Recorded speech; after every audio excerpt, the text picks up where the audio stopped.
Hello everyone, আসসালামু আলাইকুম। আবারও হাজির হয়ে গেলাম নতুন একটা ভিডিও নিয়ে আপনাদের সামনে।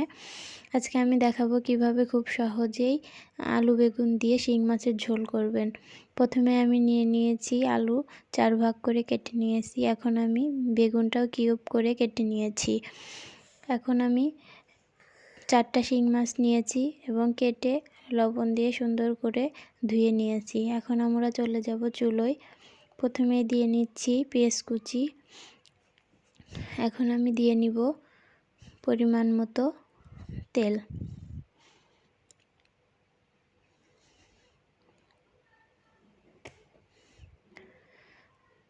তেল দিয়ে পেঁয়াজটা হালকা নরম হয়ে আসলে দিয়ে নিব একটা তেজপাতা এবং কিছু কাঁচা জিরে।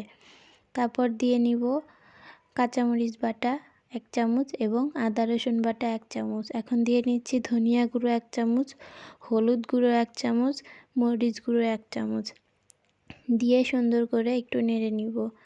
এখন আমি দিয়ে নিব পরিমাণ মতো লবণ দিয়ে হালকা নেড়ে নিব। এখন আমি দিয়ে নিলাম হালকা পরিমাণে পানি দিয়ে এখন আমি যেহেতু মাছটা কষিয়ে নেব সেজন্য মাছগুলো প্রথমে দিয়ে নিলাম। দিয়ে আমি এখন হালকা নেড়ে দিয়ে 3 মিনিটের জন্য ঢেকে দিব। 3 মিনিট পর দেখেন আমাদের মাছটা হয়ে আসছে।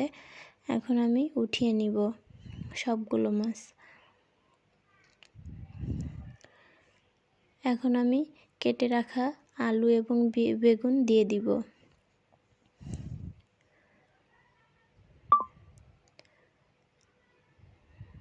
হালকা নেড়ে দিব, নেড়ে ঢাকনা দিয়ে ঢেকে দিব। ঢাকনা খুলে আবার একটু আমি নেড়ে দিব। এখন দিয়ে নিব কষানোর জন্য হালকা পরিমাণের পানি। আবারও আমি ঢাকনা দিয়ে 5 মিনিটের মতো ঢেকে দিলাম। ঢাকনা উঠিয়ে আবারও একটু নেড়ে দিলাম। এখন আমি দিয়ে নিব পানি দিয়ে হালকা নেড়ে দিয়ে আবারও আমি ঢাকনা দিয়ে ঢেকে দিব 10 মিনিটের জন্য। আবারও ঢাকনাটা খুলে এখন আমি মাছগুলো দিয়ে দিব।